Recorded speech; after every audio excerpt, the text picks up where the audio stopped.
साली साहिबा, जीजू क्या कर रहे हैं आप ये? दिख नहीं रहा क्या? हक कर रहा हूँ तो मैं गले मिल रहा हूँ।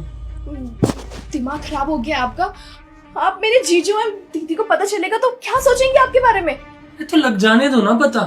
और वैसे भी तुम्हारी दीदी मुझे पसंद नहीं है, तुम ज्यादा पसंद हो मुझे, अच्छी लगती हो ना। क्या है ना, जब तुम्हारे यहाँ मैं रिश्ता लेकर आया था ना, तो मुझे तुम ही पसंद आई थी। अब वो तुम्हारे घर में वो तुम्हारी दीदी बड़ी थी, इसलिए उसके साथ रिश्ता करवाती है, लेकिन फर्स्ट लव तो तुम ही हो। क्या कर रहे हैं? आपको हो क्या गया है? दिमाग खराब हो गया आपका। मैं आपकी साली हूँ, आपसे उम्र में कितनी छोटी हूँ, और आप ऐसे कैसी हरकत कर रहे हैं मेरे साथ? आपको शर्म नहीं आती? मेरी दीदी आपसे कितना प्यार करती है, कितना भरोसा करती है आप पे, और आप? प्यार से घर नहीं चलता और ना ही भूख मिटती है ना। थोड़ा ना इंसान में एक स्पार्क भी होना चाहिए। तुम्हारी दीदी के अंदर ना उस स्पार्क की ना बहुत ज्यादा कमी है, और तुम्हारे अंदर वो स्पार्क टूट टूट कर भरा हुआ है यार, समझो इस बात को। अरे यार, तुमने ही तो मुझसे कहा था कि तुम्हें मेरे जैसा पार्टनर चाहिए, अब क्यों हुआ? जीजू आप गलत समझ रहे हैं। मैंने उस वे में आपको नहीं बोला था।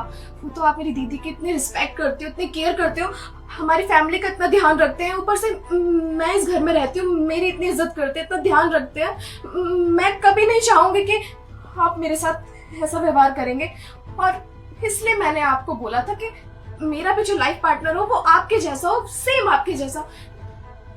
देखो, मेरे जैसे इंसान बनने ना एकदम बंद हो चुके हैं। जैसे डायनासोर विलुप्त हो गए ना, तो मेरे जैसे भी इंसान बनने विलुप्त हो चुके हैं। मैं ही एक आखिरी पीस बचाऊं, मेरे से ही तुम्हें काम चलाना पड़ेगा। ये बात तुम्हें समझ आ रही है?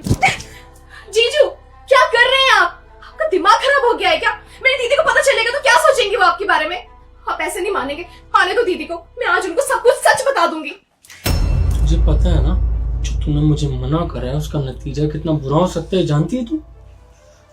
अब देख, तू बताएगी अपनी बहन को, तेरे से पहले मैं तेरी बहन को बताऊंगा कि उसकी छोटी बहन उसकी पीठ पीछे अपने जीजा के साथ क्या क्या करती है। तूने मुझे मना करा ना, अब देख तेरी करैक्टर की धज्जियां उड़ाऊंगा मैं। तुझे भी पता चलना चाहिए कि तूने किसकी ईगो हर्ट करी है। बताऊंगा तेरी बहन को कैसे डोरे डालती है, कैसे मेरे पीछे पड़ी रहती है कि जीजा के साथ सोना है, हाँ बाहों में आना है जीजा की, है ना। अब देख, तू बताएगी, तू धमकियां देगी मुझे।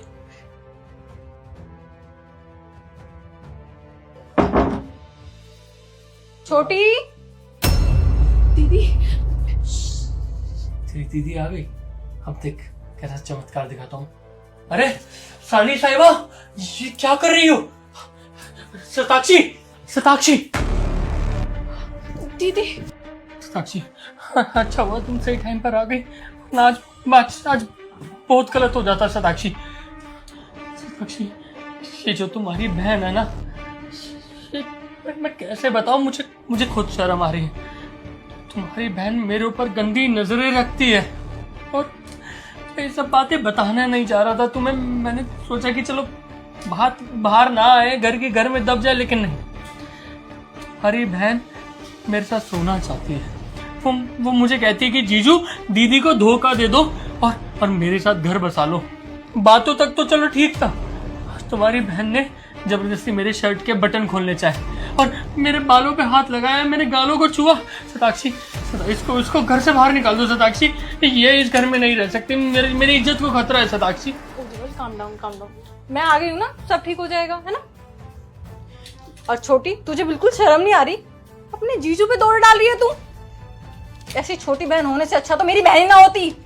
दीदी मेरा विश्वास कीजिए, मैं झूठ नहीं बोल रही हूँ। जीजू ही मेरे साथ बदतमीजी कर रहे थे। मैं किचन में पानी पी रही थी, पीछे से आके मुझे हक कर रहे थे, बोल रहे थे तुम मुझे अच्छी लगती हो, तुम्हारी बहन मुझे पसंद नहीं है, पता नहीं क्या क्या बोल रहे थे। मैंने जीजू को कभी उस नजर से कभी देखा ही नहीं है। पता नहीं इन्हें आज क्या हो गया है। आज से पहले इन्होंने ऐसी हरकत कभी नहीं की है। दीदी मेरा विश्वास कीजिए, मैं झूठ नहीं बोल रही हूँ। तुम्हारे सामने सबूत है, मेरे शर्ट के बटन खुले हुए हैं, बाल सारे मैसी हो रखे हैं।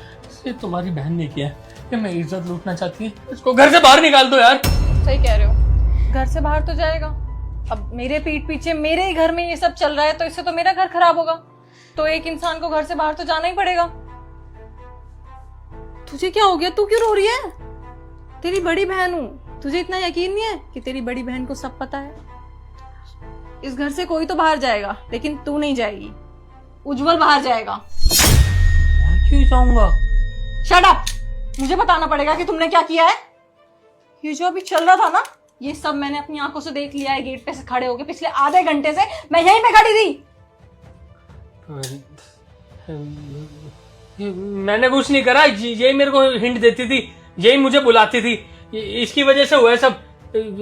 मैं भटक गया था, अब मैंने अब आगे से नहीं भटक। Shut up! तुम जैसे इंसान को अपना पति बोलते हुए शर्म आ रही है मुझे। अरे छोटी बहन है वो, साली बहन समान होती है यार। वो पढ़ाई करने के लिए यहाँ पे आई थी कि यहाँ पे पढ़ाई करूंगी अच्छे से, लेकिन तुमने क्या किया? मेरे पीठ पीछे मेरी ही बहन पे दौड़ डाल रहे हो। शर्म आनी चाहिए, शर्म। और मैंने ना सब कुछ सुन लिया था। क्या बोल रहे थे तुम? कि मैं तो तुम्हारी बहन से प्यार ही नहीं करता था, जब शादी के लिए देखने आया था तब से मुझे तुम पसंद हो। और तुझे अगर पहले ऐसा कभी कुछ लगा था तो तूने मुझे क्यों नहीं बताया? दीदी आज से पहले ऐसा कुछ भी नहीं था, ऐसे कभी नहीं किया जीजू ने। पता नहीं आज ऐसा क्यों कर रहे थे, और मैं डर गई थी बहुत ज्यादा। तो अच्छा हुआ आज मैंने सब कुछ अपनी आंखों से देख लिया, वरना मेरे पीठ पीछे पता नहीं मेरे घर में क्या क्या चलता रहता। मुझे तुम्हारी शक्ल तक नहीं देखनी। एक तो घर बैठे रहते हो, काम धंधा करना नहीं है। मैंने कहा चलो कोई बात नहीं, थोड़ा टाइम चाहिए इस बंदे को, थोड़ा ब्रेक चाहिए। मैं कमा रही हूँ ताकि हमारा घर अच्छे से चले, लेकिन मेरे पीठ पीछे ये सब कर रहे हो तुम। निकलो यहाँ से, डिवोर्स के पेपर भिजवा दूंगी और तुम्हारी मम्मी को कॉल करके सब कुछ बताऊंगी कि कैसा औलाद जना है उसने। घर की बात है, एक बार बैठ के सॉर्ट कर लेते। कुछ बात नहीं करनी बैठ के, निकलो निकलो।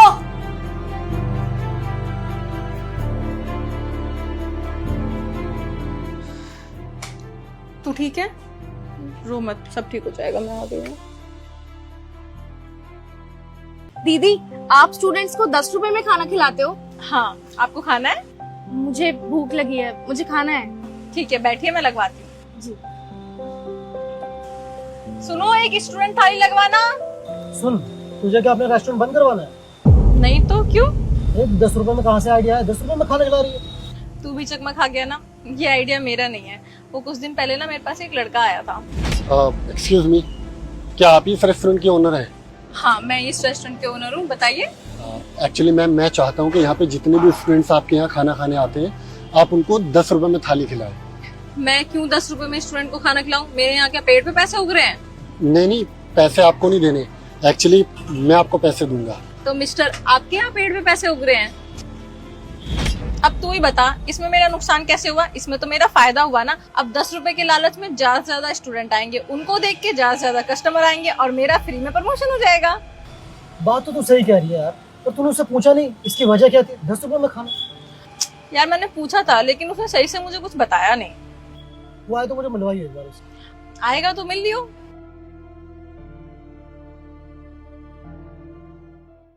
अरे मैडम जी, इतनी जल्दी में कहाँ जा रहे हो? कहीं नहीं, बस पास तक ही जाए थे। आप यहाँ? हाँ, वो एक्चुअली क्या है ना कि मैं 10 दिन के लिए दुबई जा रहा हूँ, तो सोचा आपको पैसे देता जाऊँ। इनमें 10 दिन का राशन तो हो जाएगा ना स्टूडेंट्स के लिए। आराम से हो जाएगा। यही है वो सर? हाँ, यही है। Meet my friend Suraj. Hi. Hello sir. Sir वो 10 रुपए की स्टूडेंट के लिए मुहिम आपने शुरू करी है? हाँ जी, मैंने स्टार्ट किया है। सर मैं पूछ सकता हूँ कि इसके पीछे वजह क्या है? मतलब कुछ तो बड़ी वजह रही होगी इसके पीछे। हाँ सूरज, इसके पीछे बहुत बड़ी वजह है। एक्चुअली क्या है ना कि जब मैं गांव से शहर ग्रेजुएशन कंप्लीट करने के लिए आया था, तो हमारी फैमिली की परिस्थितियाँ थोड़ी अच्छी नहीं थी, और माँ बाप की काफ़ी मिन्नत और मुशक्क़त के बाद उन्होंने मुझे गांव से शहर पढ़ने के लिए भेजा। यहाँ पे आने के बाद मेरे पास खाने के पैसे नहीं हुआ करते थे, तो एक दिन मैं अंकल के पास ढाबे में गया। अंकल जी, खाने की थाली कितने की है? बेटा 100 रुपए की है। 100 रुपए की? सुनो, आपके पास कितने हैं? मेरे पास तो ये 10 रुपए हैं। 10 रुपए। अच्छा ठीक है, कोई बात नहीं, बैठो। ठीक है। एक थाली लगाना। अंकल जी, एक थाली कितने की है? स्टूडेंट थाली 10 रुपए में? आप स्टूडेंट को 10 रुपए में खाना खिला रहे हो? 100 रुपए से सीधा 10 रुपए, ऐसा क्यों? वो इसलिए है ताकि किसी भी स्टूडेंट का पेट भूखा ना रहे, तो मैंने ना 10 रुपए थाली कर दिया स्टूडेंट के लिए, क्योंकि स्टूडेंट हमारे देश का भविष्य होता है। क्या बात है अंकल जी, ये तो बहुत अच्छा काम है। ठीक है, आप जल्दी से लगवा दो। ठीक है, आप बैठो, मैं थाली भिजवाता हूँ। एक थाली लगाना। सर कुछ ऑर्डर करना चाहिए? नहीं नहीं, मैंने वो स्टूडेंट 10 रुपए वाली थाली ऑर्डर कर दी। Okay sir. अच्छा भैया सुनो, आपसे एक बात पूछूं? जी सर पूछिए। ये अंकल जी 10 रुपए में स्टूडेंट्स को खाना क्यों खिलाते हैं? इतना बड़ा रेस्टोरेंट खोला हुआ है, इनका नुकसान नहीं होता? सर उन्होंने ये रेस्टोरेंट इसीलिए तो खोला हुआ है ताकि स्टूडेंट को 10 रुपए में थाली खिला सके। लेकिन क्यों इतना सस्ता खाना क्यों? सर उनका ना एक बेटा था जो इलाहाबाद यूनिवर्सिटी में पढ़ता था। अब बाहर का सस्ता और गंदा खाना खाकर उसका फूड पॉइजन हो गया और इन्फेक्शन इतना ज्यादा बढ़ गया कि उसकी डेथ हो गई। तो बस अंकल ने तब से यही स्कीम निकाली कि जो भी बाहर से पढ़ने के लिए स्टूडेंट आएंगे उनको सिर्फ 10 रुपए में खाना खिलाएंगे, जो इनके बेटे के साथ हुआ, ताकि किसी और बेटे के साथ ऐसा ना हो। समझ सकता हूँ भैया, मैं भी आपसे वादा करता हूँ जिस दिन मैं बड़ा इंसान बन जाऊंगा ना तो ये मुहिम मैं भी चलाऊंगा। Thank you sir. बस सूरज, मैंने तभी से डिसाइड कर लिया कि जब भी मैं बड़ा इंसान, कामयाब इंसान बन जाऊंगा ना तो वो अंकल जी वाली मुहिम मैं भी चालू करूंगा। हर स्टूडेंट के लिए 10 रुपए में थाली। क्योंकि सूरज तुम्हें तो पता है कि दिल्ली जैसे बड़े शहर में जहाँ पे पानी भी मुफ्त में नहीं मिलता, वहाँ पे स्टूडेंट्स बड़े से बड़े सपना लेकर आते हैं कुछ बनने के लिए, कामयाब होने के लिए। जैसे कि आईटी की काफ़ी लोग तैयारी करते हैं और भी काफ़ी एग्ज़ाम क्रैक करने के लिए यहाँ पर आते हैं और उनको खाने को लेके काफ़ी तंगी महसूस होती है। तो मैंने तब से सोच लिया था कि जो चीज़ मैंने फील की है वो कोई और स्टूडेंट फील ना करे और उनको कम से कम प्राइस में अच्छे से अच्छा खाना मिल सके। बस भगवान ने मेरा काम अच्छा चला दिया और मैं मैडम जी को आके थोड़े बहुत पैसे दे जाता हूँ, जिससे मैडम जी हर स्टूडेंट को 10 रुपए में थाली दे देती हैं। और मैं काफ़ी रेस्टोरेंट में गया, किसी ने मेरा मजाक बनाया और किसी ने मेरी बात नहीं मानी, लेकिन एक मैडम जी थी जिनको मेरी एक्चुअल में फीलिंग समझ आई और मेरी बात मानी। बात तो समझनी थी, आप इतना पुण्य का काम कर रहे हो तो मैं मना कैसे कर सकती हूँ। और इसकी वजह से मेरा रेस्टोरेंट भी काफी अच्छा चल रहा है। वो कहते हैं ना कि अच्छा करने वालों के साथ हमेशा अच्छा होता है। सर आपको नहीं पता आप कितना बड़ा काम कर रहे हो। जहाँ स्टूडेंट की कोचिंग की फीस इतनी है, आप एक वक्त का खाना उन्हें 10 रुपए में खिला रहे हो, बहुत बड़ी बात है सर। वैसे मैं आपको एक चीज़ बोलना चाहूँगा कि स्टूडेंट ना हमारे देश का भविष्य होता है। अगर हर आदमी मिलके हमारे देश के स्टूडेंट के लिए थोड़ा थोड़ा भी योगदान करेगा ना तो हमारा देश पता नहीं कहाँ से कहाँ पहुँच जाएगा, क्योंकि स्टूडेंट ही हमारे देश का भविष्य होता है। अच्छा ठीक है, really nice to meeting you. आप ख्याल रखो, सी यू सून।